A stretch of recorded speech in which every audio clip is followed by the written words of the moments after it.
I am now recording this session. So if you would prefer to turn off your video and not be a part of the recording, that's just fine. But for Suffolk Library, we are recording this video so that we can make it available to everybody who wishes they could be here on a Saturday afternoon, but not. Thanks again for spending part of your day with us. Hi. Thanks for having me. Welcome to the final, Corey, is this the final event of IconiCon 2020, virtual IconiCon in the midst of a pandemic? And we're really glad that you're taking the time out of your weekend to spend some time with us. Our featured guest is Andrew Johnson, who has Tidewater roots, and he'll be speaking to us about the game Sid Meier's Civilazation, which I got running behind me. And let me tell you, I'm about to whoop up on Portugal. Portugal is a little bit ranked ahead of me, but they have a sort of satellite colony that's away from the main nation, and I'm going to be able to like swamp them very quickly. And there's a second nation, Celtia, that's between me and them, and I can turn my ally against them with some technology bribes. So I'm looking pretty sweet over here on Civ. And we've got a small group today. So if anyone would like to join in the conversation, ask a question of Andrew, please feel free to unmute yourself and ask your question. Or if you prefer, you can send me a chat message and I will ask Andrew the question for you. And without further ado, let's go for it. Andrew, thanks so much for joining us today. I really appreciate it, man. Thanks a lot. It's a privilege to talk to you and kind of to be back in Suffolk, at least, you know, my audio and visual to be projected back there. Sorry, let me turn off my background sound here. Tell us a little bit about what your connection is to our area. So I was born in Norfolk General Hospital, I think, and I grew up in Chesapeake in Western Branch, and I went to Nansemond-Suffolk Academy, so it's very close by. And I think until just about 3 years ago, my parents lived on Bennett's Creek. They had a house out on the creek, so I kind of, you know, for a few years, we spent time on the creek, on the water, and eating at the James River Crab Shack, and, you know, so it's an area that I know really well. I haven't been able to be back for a few years, but it's a place that I know, you know, pretty well. So you, what was the next step in your journey after you moved on from Nansemond-Suffolk? You headed to William and Mary. Yeah, so that's not too far away. I did my bachelor's at William and Mary, and then in archaeology and biology. And after that, I did a master's degree up in at George Washington University in DC, and then moved on to do a PhD in anthropology at Cornell. And so that took, all told, that's about 10 years of after undergraduate. Yeah. You don't happen to know Jessica Falcone, do you? I do know Jessica Falcone. Yeah. We were in a very similar cohort at Cornell. Yeah. Jessica and I went to undergrad together. Okay. Yeah, I knew Jess. Yeah. I've got this tattoo. So your career in anthropology took you to Thailand. Yeah. Tell us a little bit about your time in Thailand, and why was it that particular place called to you? So I started my PhD program in 2003, and then for anthropologists, generally what you have to do is you have to got to go to a field site, learn a language and go to a field site and spend a pretty sizable chunk of time there. So I did about a year of field work in northern Thailand during my PhD project, and I've been going back and forth there for, it must be about 20 years now. I started off doing a volunteer HIV education program there in around 2000, and then since then it's been, been back and forth almost every year for a pretty decent amount of time. What I liked about Southeast Asia in general is that you've just has an incredible diversity in the area. You've got all different kinds of languages, and then the waves of history just kind of go across it in ways that are really unexpected. You've got strong Indian influences and Hindu Buddhist influences coming in from the West, and then the Chinese influences, indigenous populations, colonialism comes in very different ways in a place like Vietnam, a place like Burma, and then Thailand is kind of caught between the two colonial powers and remains independent. So you have this diversity in religion as well. You've got Theravada Buddhism, you've got Hinduism in small pockets, you've got Islam, and of course these things all blend together and create new and interesting ways of thinking about belonging. So Southeast Asia is just a really really interesting part of the world to look at the layers of history, how they lay on top of each other and how bits bleed through.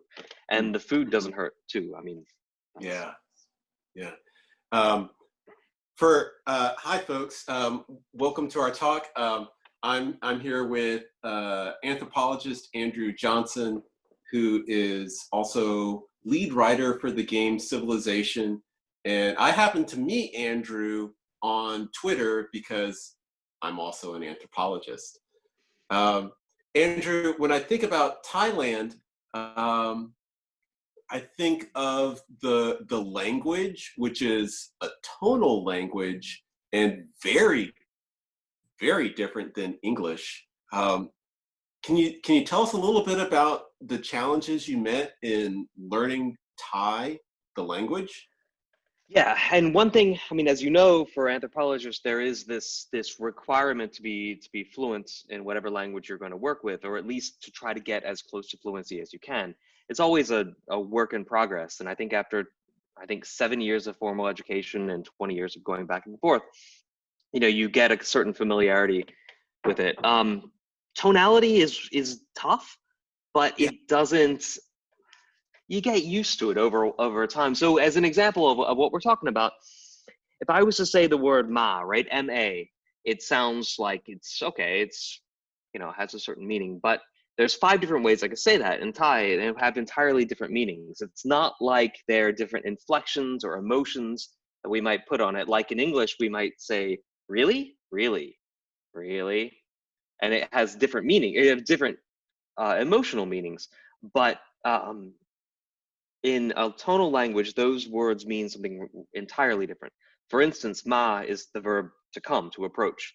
Ma is a horse, ma is a dog, and ma, I don't think that has a meaning. And ma is a kind of a noodle. So there's no, and there's no, you would expect if you mess up one of these tones, you would expect, oh, okay, people can kind of understand what you're saying, but they really can't. And as an example of something that we have in English that I think is also kind of flummoxes other people is, for instance, the th sound.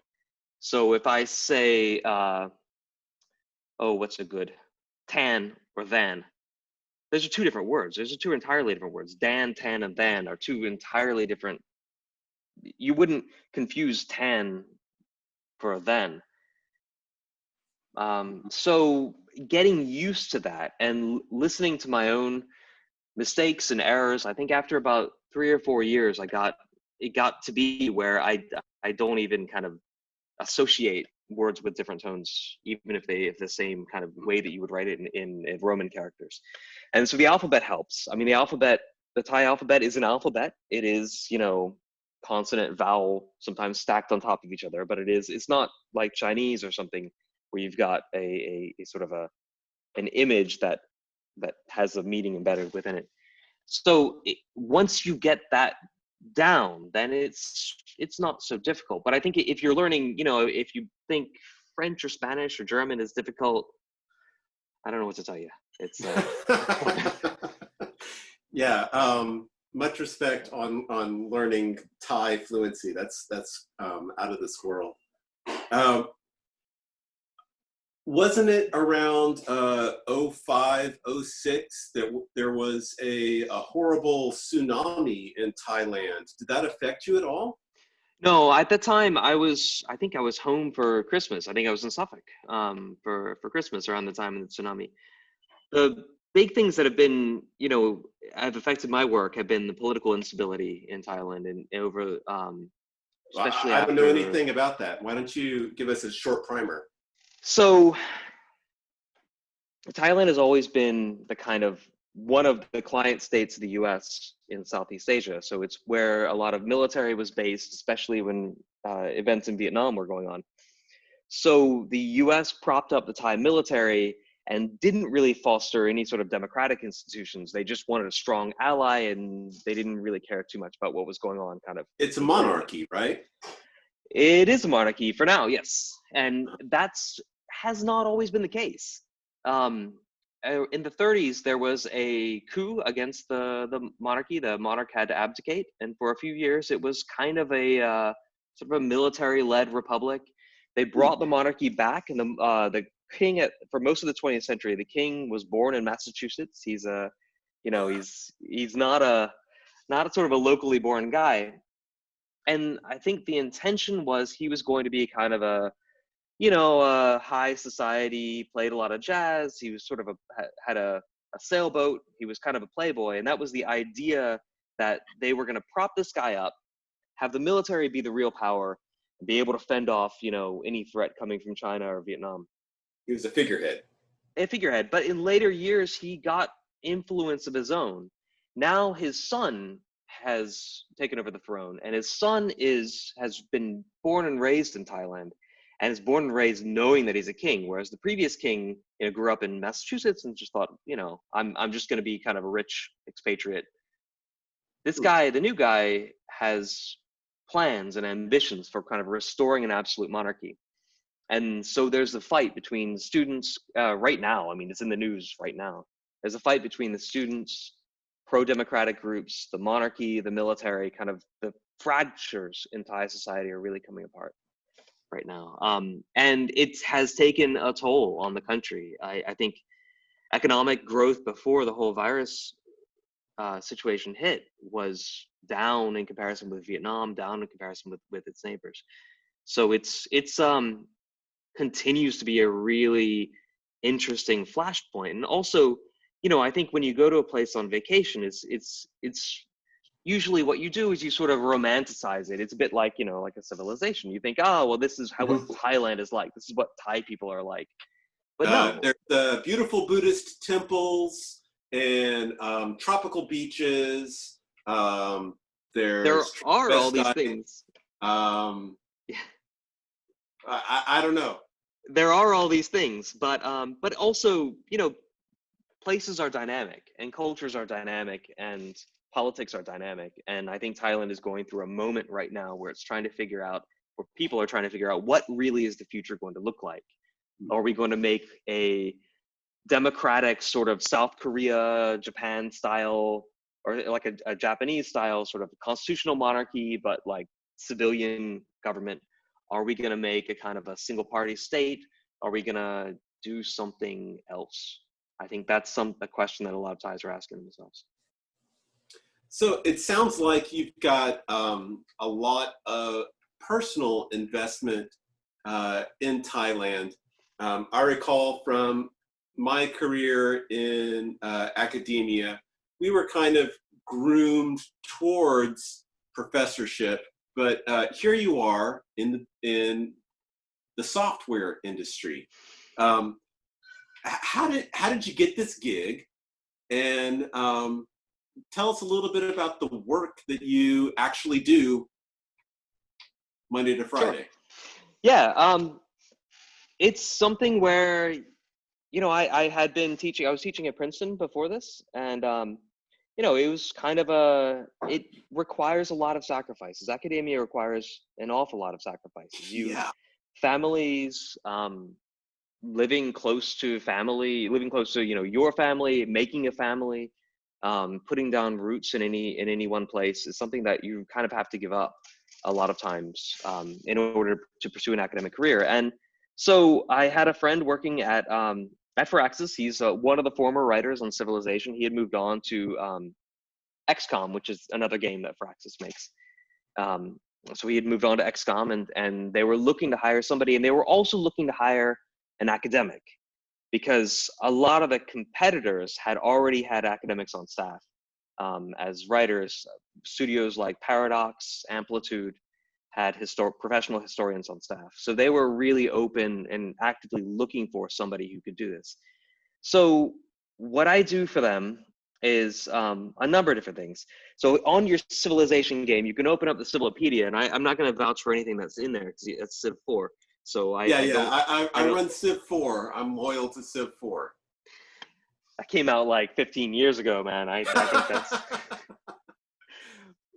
But so they might say, okay, we are planning on having a certain number of new civilizations in a new release. What do you think might be some good ideas for us to have? And I might bring that. I'd sit down with a design team and talk through that. They might have their own ideas, but they might defer to me in terms of historical representation or accuracy, and I might defer to them in terms of like the implementation, or like, are the Maya going to be a scientific focused civilization and kind of an agricultural focused? What the pieces on the board are going to look like. So coming up with that initial list is one thing. Figuring out leaders is another thing. Who might best represent a place like Colombia or Mayan Mexico, Ethiopia. Some of those decisions, for the content that's coming out for Civilization right now, those decisions have been made before I came on. But future stuff, I'll have made the decisions for, or at least informed it for. So I brainstorm a little bit about what's going to, the content that goes in the game, then kind of write the historical stuff, and then also think about what, I mean, look, for me, being a teacher sort of first and for a long time, being a professor first and for a long time, I always kind of feel the need to have that kind of teachable thing involved. And so I think for me, I feel like my role in Civilization is to kind of try to push them to rethink some of the earlier concepts of the game, some of the foundational concepts of the game, kind of make sure that things are up to date, make sure that things are historically accurate in as much as they can be. And this can be really, really fine grained. So again, this is before I came on, but it's similar to things that I'm doing right now for future stuff. Question might come up with, okay, so Phoenicia is a civilization in Civ 6. Oh, well, cool. What kind of things would Phoenicians wear? What sort of colors do they have? What kind of cloth did they have? And so I'd sit down with the art department. Yeah. I think that's actually the case. Yeah. So I sit down with them, and then we go over that and we say, okay, so this material, these are the dyes available. These are the colors that those dyes have. And the animators might ask, well, how does that cloth move? If the leader is making some speech, something like that, how does that cloth move? And then, of course, there's an emphasis on having the language present in the game. But yeah, I think the military figures have something they say when you give them orders, right? Yeah. You send your pikemen north, and they say something. Yeah, yes, sir, or whatever it is. They don't say that in Civ 6 anymore. However, the leaders will stand up and do a long soliloquy about, I hate you and everything you stand for, or let's be friends, or something like this. And that's usually done in the language that's there. But there's also a need, Simon Bolivar is in the new wow. and the kind of Spanish he's using is not necessarily going to be the kind of Spanish that's spoken in Colombia right this instant. And so you have to do a little bit of work and, find out, not necessarily figure out exactly. I mean, I don't speak Spanish, and I'm not an expert in that. But you have to find out who would know, and what time period you're talking about. Okay, so we want, 1800s era Spanish spoken in this part of the world from a person of this class background, this kind of thing. And for some languages like Sumerian, that's a little tough. There's Phoenician, some guesswork involved? There it can be, but we try not to do the guesswork ourselves, or at least have the guesswork be as informed as it could be. So I think I got into Civ originally via being an outside consultant on the Cambodia and Indonesia content for Civ 6. So my friend who was the writer contacted me and said, could you tell me everything you know about Jayavarman the 7th? 8th, 7th? You tell me everything you know about this guy. I got him right here. He's Jayavarman the 2nd, and there's a new. This time he's Jewish, and he's the number 2 civilization and my ally. So I got to keep my eye on Frederick, but Frederick is on the other side of the world, so I'm not worried about him too much. Okay.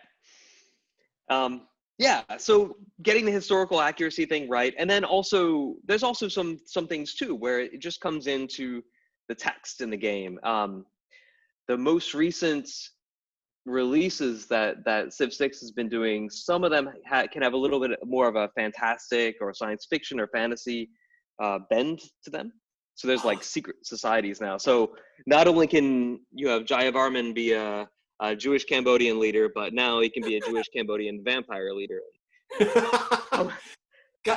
There was a Sid Meier product where you colonize Mars, and I'm blanking on the name of it, but it was there's same Beyond Earth, game. And there's Beyond Earth. There was Alpha Centauri, and then Beyond Alpha Earth. Centauri. Yeah. So Alpha Centauri, you go and you colonize this other planet. And it's played very much like Civilization. There's a technology tree, and as you move through the tree, you get different kinds of military units and buildings that are made available to you. It's just like Civilization, but in a science fiction mode.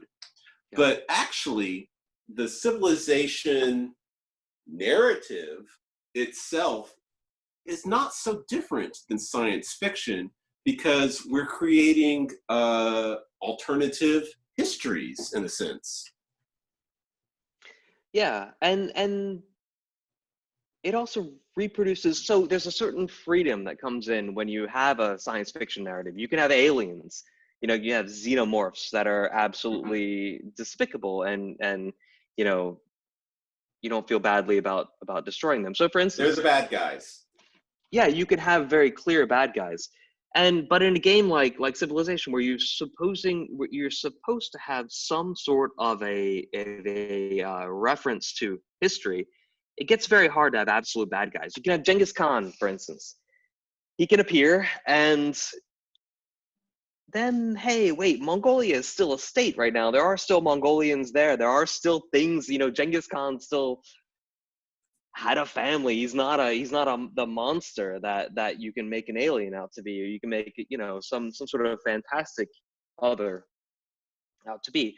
So you have the present day conflicts that get involved, and you've also got you have to be true to history as much as you can, and that's always a tension, I think, in Civilization, is how much do you want to be, or how much can you be true to the historical events or characters, and how much do you want to make a good game, or you might want to make a game that plays upon recognizable ideas that people might have in their heads. So that's always I think that's always a conflict as well. So in an earlier conversation, we were talking about Civilization fandom around the world, and these different Civ leaders and Civ types represent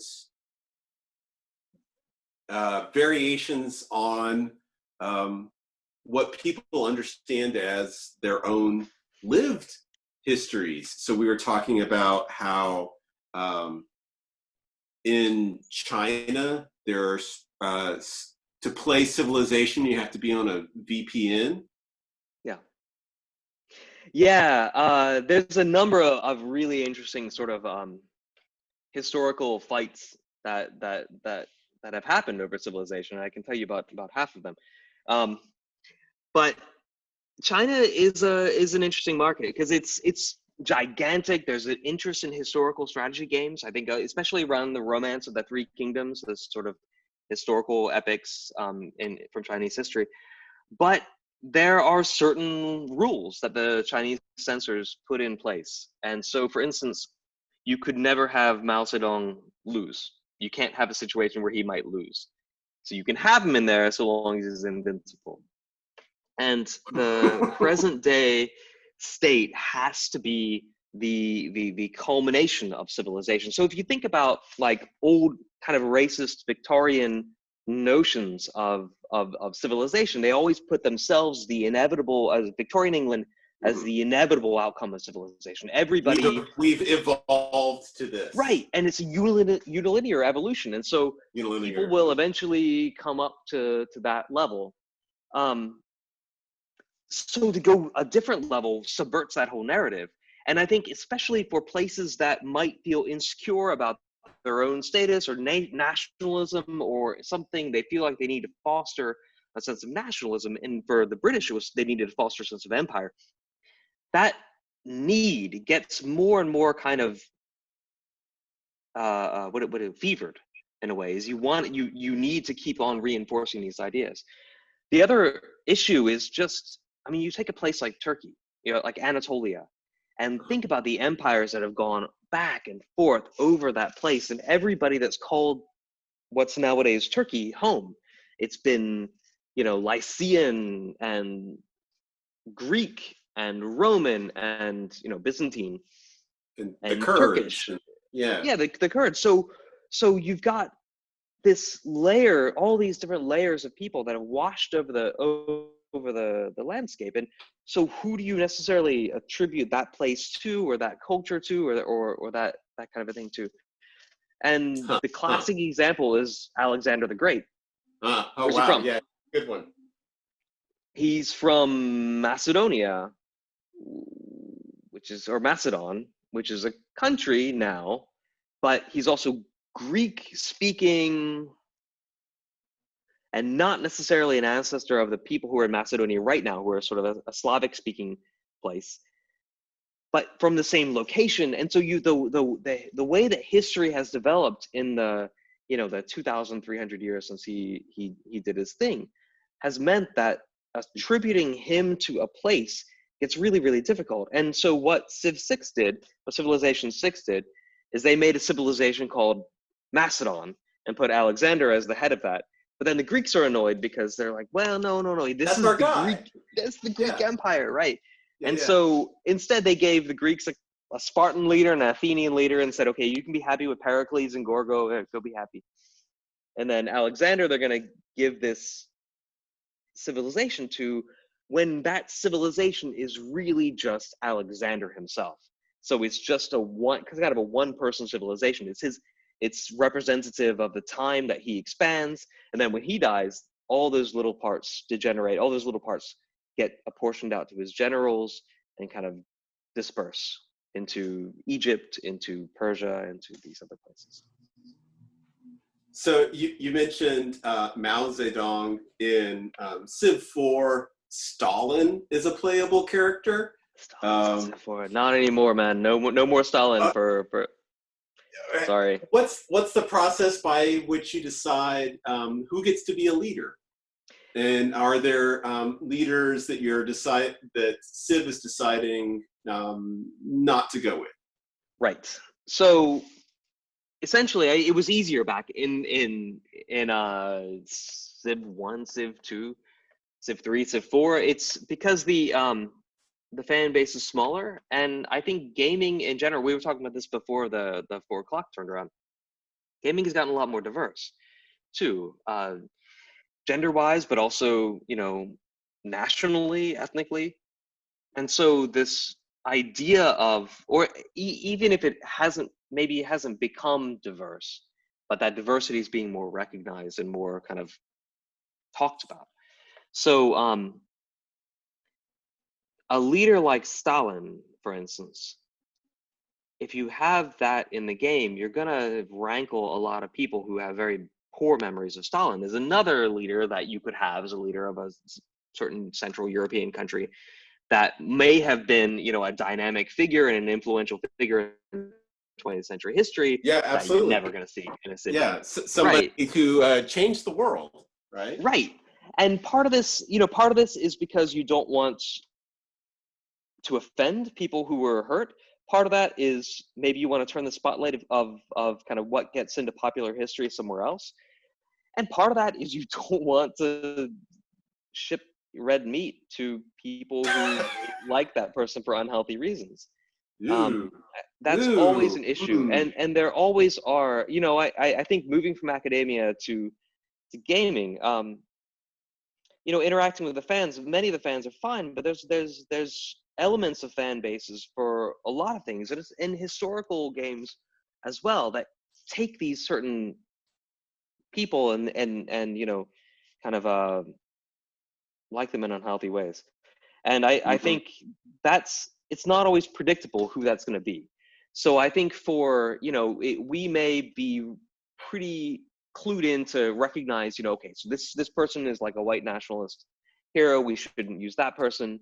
You can think about problematic people in United States history. I think, would you ever have a Confederate civilization? No, probably not. For that, right? For that reason, right? I mean, yeah, you could have Robert E. Lee. That would have been a great character in Civ 2 or something like that. Well, yeah, it would have been a character in Civ 2, but I don't know about great, but yeah, right. And so that question of, okay, how is this going to be read? And when it comes down to a place like Hungary, for instance, Civ 6 put in a Hungarian civilization there. And I think one of the leaders that they had, and I'd forgotten who exactly this was because it was before my time there, was a character that, okay, it was sort of an early Hungarian nationalist. And all right, this is a guy who you know, helped to define the grounds by which the modern Hungarian state is.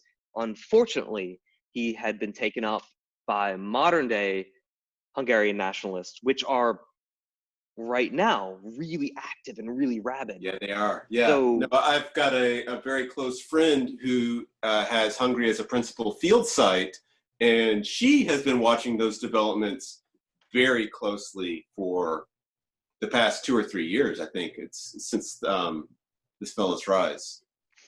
And it's not always really predictable. For instance, Genghis Khan was trending on Twitter, you know, the other day. There was some scandal about Genghis Khan.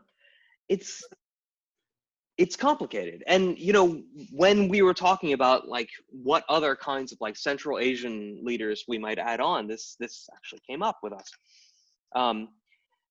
So Genghis Khan, his descendants and the descendants of his generals, and as his empire expands out and then breaks apart, and Kublai Khan turns a bit more to the east, and then local leaders convert to local religions, and so you get people like Timur in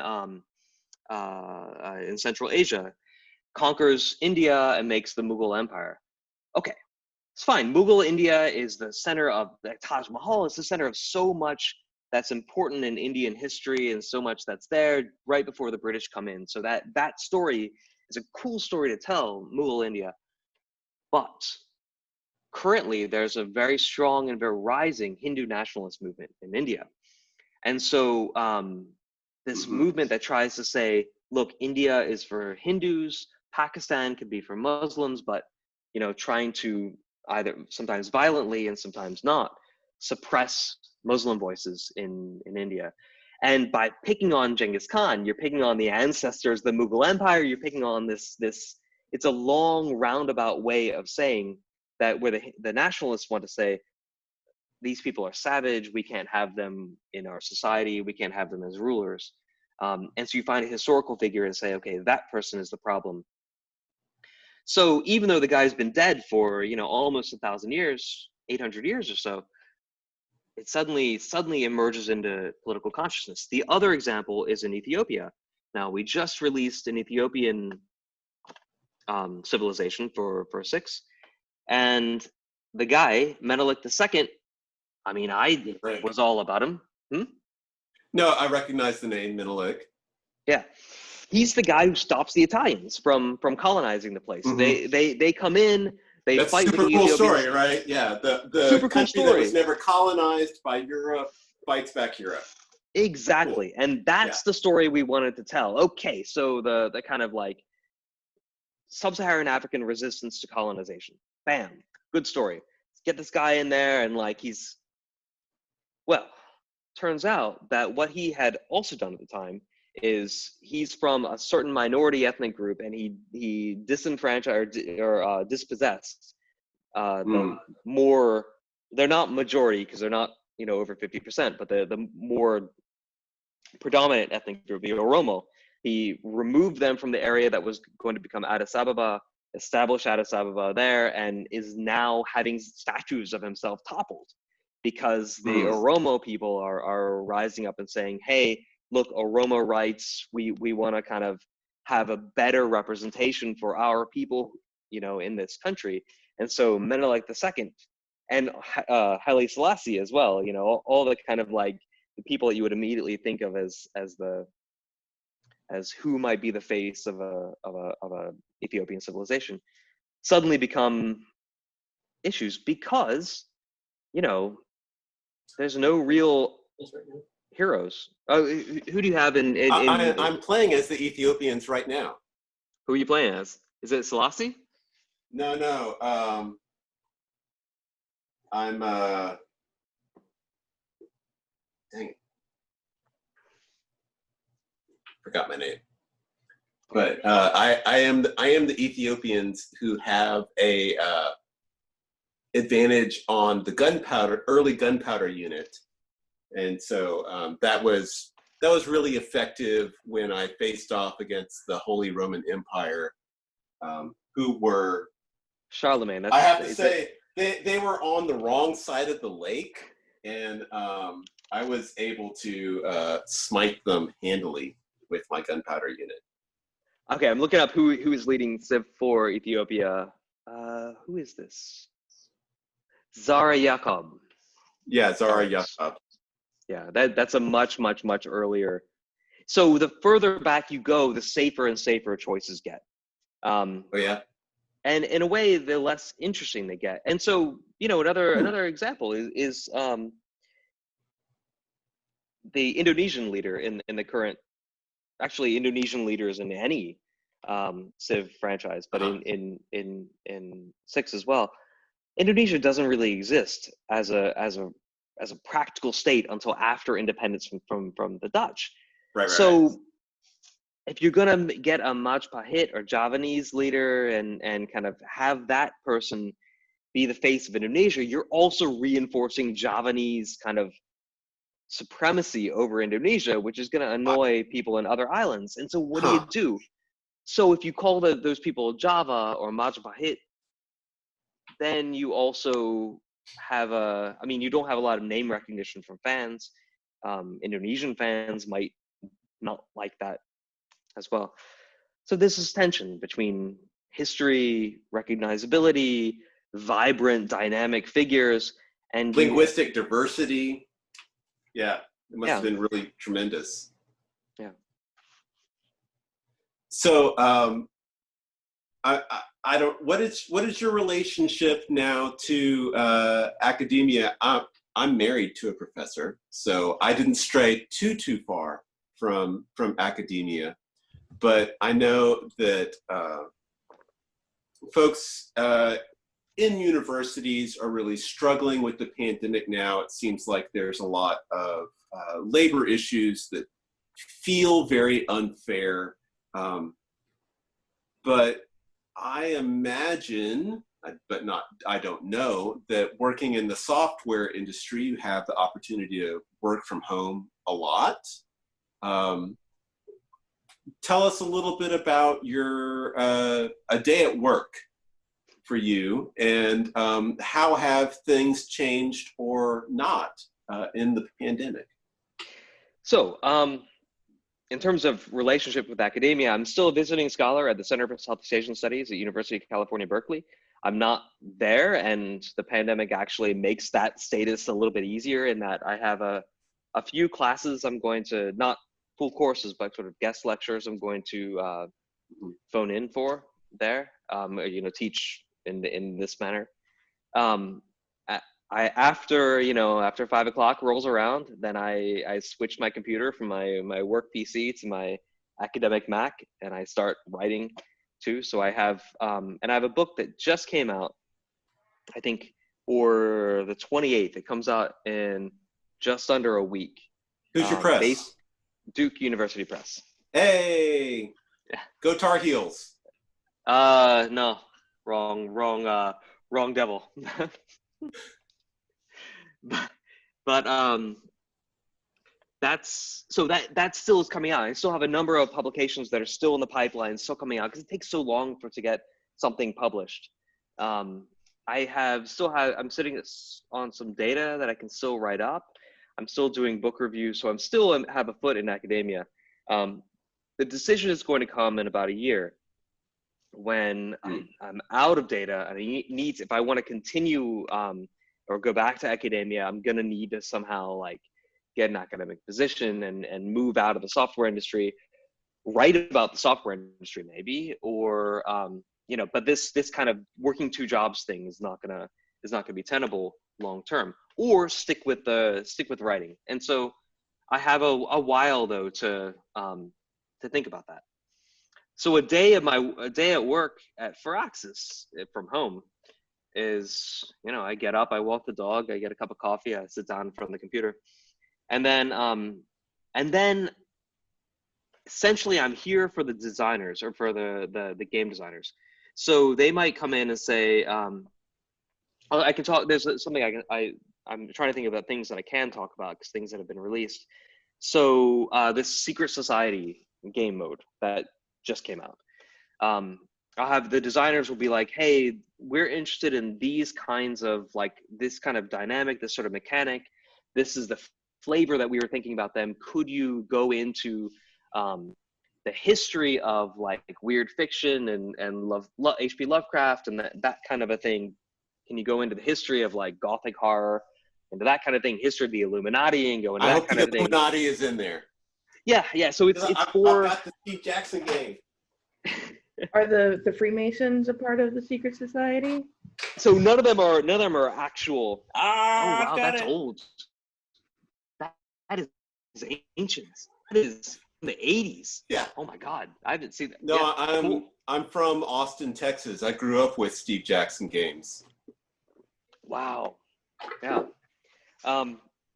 So in the question about the Masons, what we did, yeah. What the we Jesuits. did is we made fictional groups. However, each one is based roughly around another secret society that is either fictional or semi-fictional. And so when we were writing up things on Illuminati, we gave them a different name, the Owls of Minerva, which is what the Bavarian Illuminati called itself. So it's not really that different. But thought about okay, so what is the story that's around this group? Not necessarily what the actual, workings of the Bavarian Illuminati were, but rather the kind of mystique that's grown up. And so that allows you to bring in things like, weird fiction, Lovecraftian horror, Gothic horror, and Hermetic magic is the other thing too, like Aleister Crowley and these kinds of things. So the developer would write to me and be like, these are the ideas we've got, and I would write back and say, okay, so here is 2 pages on each kind of tradition that you're talking about. This is an idea of what might happen.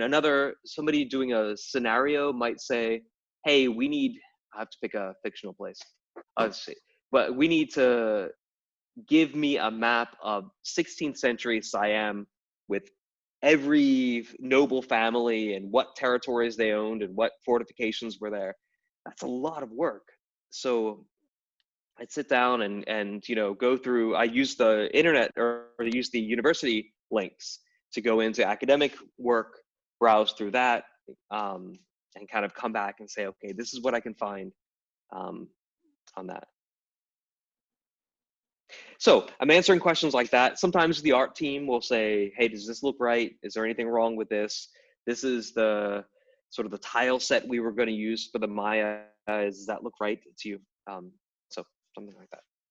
And it sounds like you do some degree of, I guess, gut checking. Like, guys, is this really the way that we want to go with? And do you feel like people listen to you when you say that?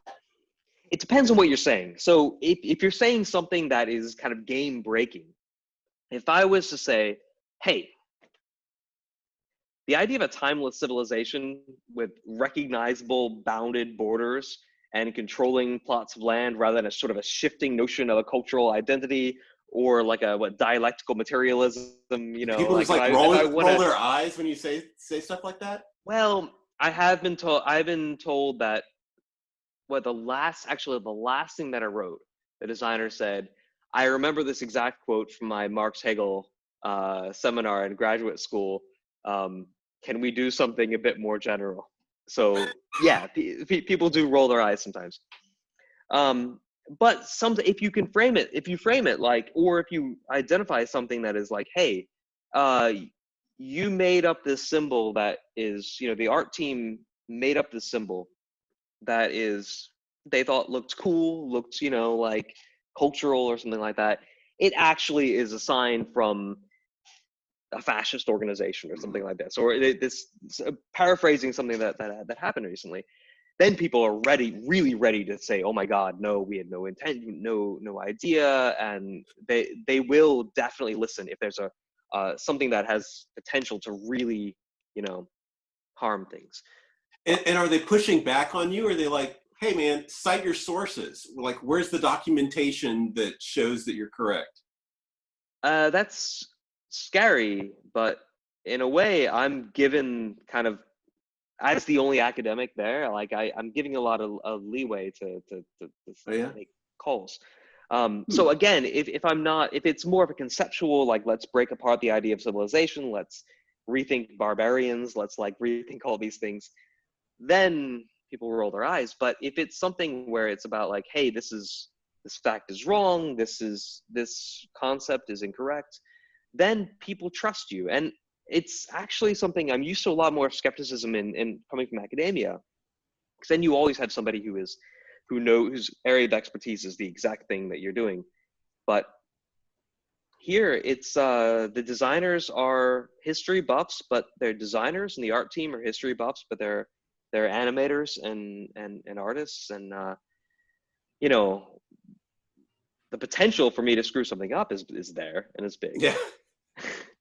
But I haven't done it yet, I think. I want to call on my colleague, Corey Bland. Corey, are you there? Yes. Hi, Hey, Corey. Hey. So here we are working at a public library. We're on the clock talking about video games. What do you think video games have to offer libraries and library patrons? Why do video games matter? You asking Corey or asking me? I'm asking Corey. Why I think they matter. I think they matter for different reasons. It depends on the type of game. Like a game like Civilization, because like I didn't know like a lot of these facts about like some of these countries. Like so, like even like just briefly like listening about what you guys talked about, like Civilization, like it's got me more interested to look into like information about like these countries and stuff. So like there's that. Some games offer like social interaction. Like yesterday we had a Mario Kart tournament where we played online with about 7 other people throughout the area, which was fun for a lot of them because they haven't been able to like really gather in a group and play socially with people. So like there's social aspect of gaming that's pretty popular, I think. So Andrew, here you are. You're a representative of the video game industry. Tell me, why do video games matter? They're bigger than ever, but why should I care? It's an art form. I mean, you know, if it was 1910 and you would be like, why should I go to the cinematic theater? You know, the real theater is done by actors on stage. It's a new art form, and it has certain potential. I think that changes things. It has certain challenges, but it also changes things. And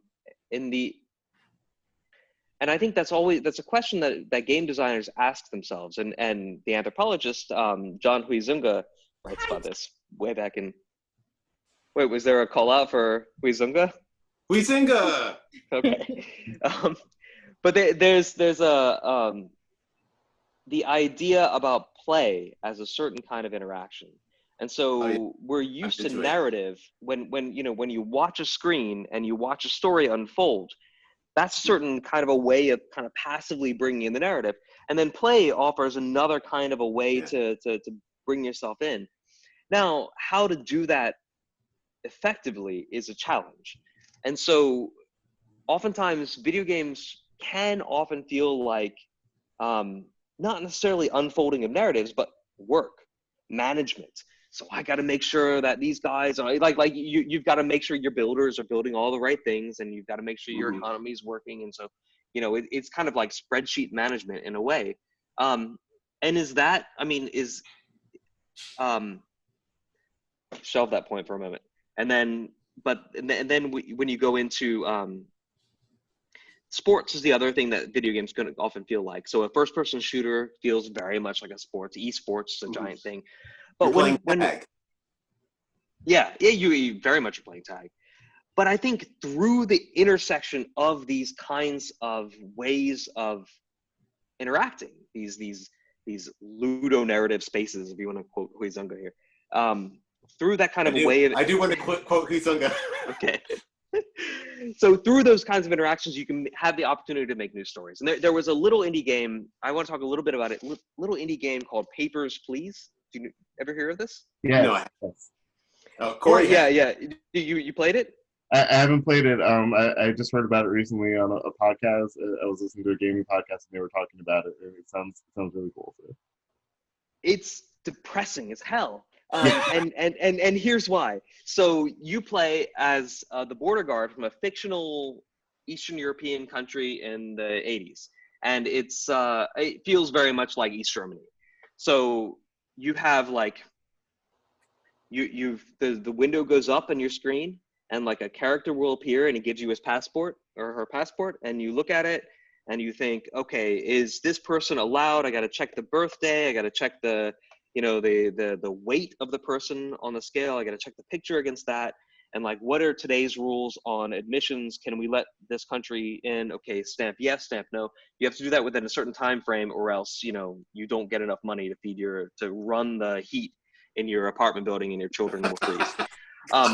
And then, so if you do everything bleak, and if you do everything perfectly, you still die, because you have to start taking bribes from people, and you have to kind of get into the corruption in order to keep your family okay. And meanwhile, you're squirreling away money to try to get your family out of the country or something like that. And you've got to get like fake passports for them. But the drudgery, the work involved in the game is a part of the story. It's a part of the creating that sense of affect, that feeling that you have as the monotony plus frantic pressure at the same time, that feeling of oppression. And I think that telling the story of an idealized East German border guard through that kind of a lens is much more effective than, or it's not much more, but it is effective in a different way than a movie like The Lives of Others or other, what was the movie about Stalin? Anyway, but it's effective in a different way because you're getting the player to inhabit that. And horror games are another thing too, where if you are responsible for walking through this darkened corridor, and you know that if that thing gets you, it's your fault, as opposed to sitting back and just watching and be like, don't open that door. I mean, now you have the choice. Do you open the door or not? And if you open the door, then it's on you. But I think this involving the player in the feeling of the moment, I think is what a game can bring that a movie, or I'm not going to say anything about it, books. So, but more than a movie can bring you. We're nearing the end of our chat with Andrew Johnson. Our guests, Eric, Kaid, Maddie, would you like to ask a question before the show is over? Now is your chance to chime in. Jessica, you want to say something? Corey, you want to pick up? Well, my thing is back to the why do video games matter in libraries aspect is we no longer have Blockbusters. We just can't go down to the Blockbusters on Fridays anymore to pick up a game. It's create a bigger technological gap between people. But also, I play Animal Crossing. There is a gap. There is. I play Animal Crossing like 5 hours a day some days. And because I can't go anywhere, so I go on my island and I can, plant flowers and be within 6 feet of someone and not feel bad. So here, I've been playing Civilization 4 since it came out, maybe 15 years ago. And for me, it's kind of comforting and familiar. It feels like it's a homey space for me to be in. I'm happy when I'm in my Civilization space. I mean, Animal Crossing is a fantastic example of that because, like, what's going on out there is horrific. And then you go to your island and everybody is like happy to see you. You do a little bit of work around the place. You pick up some weeds and you plant some trees, and it is a comfort when things are not comforting. I'm sure everyone's wondering, have you actually been given an idea and just flat out said, no, this cannot fly? I have torpedoed. There's a few things that I've torpedoed. They haven't been big things, but there have been, and in every case, they have been things that were unintentional, or the things have been unintentional. There's been a few things that I've been kind of mediating for that I wasn't the one to kind of. The marketing department is also interested in that, and they're a little bit more cued into what gamers are talking about. So, for instance, if you were to take a World War II scenario, this is not a real case, but it's a similar one. But let's take a World War II scenario.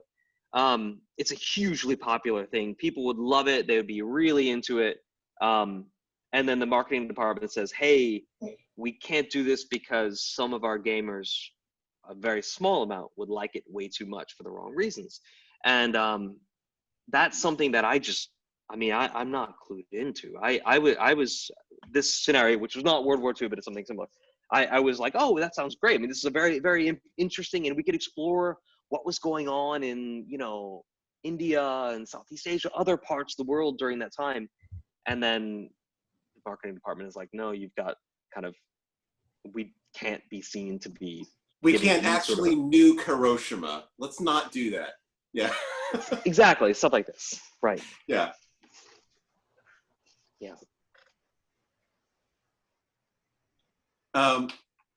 Andrew, say something nice about the public library. How has the library touched you as a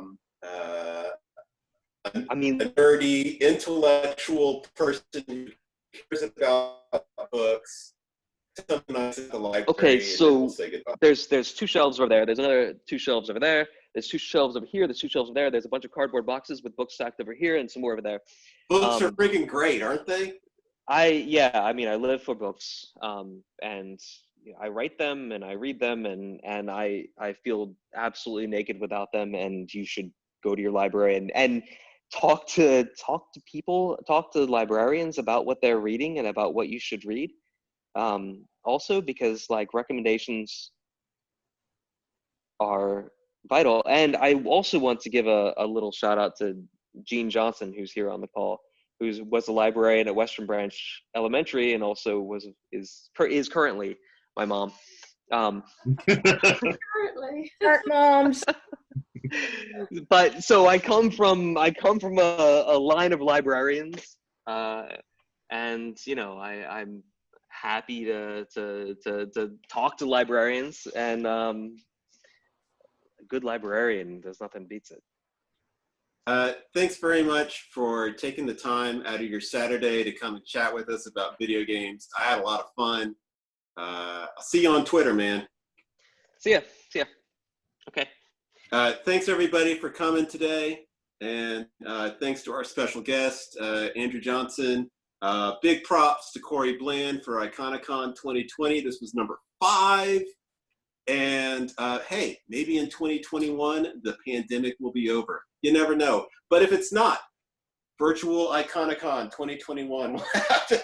Virtual IconiCon 2.0. We'll see. We'll do it all month long. Yeah. Okay. Thanks, right. everybody. Thank you. Thank you, and goodbye.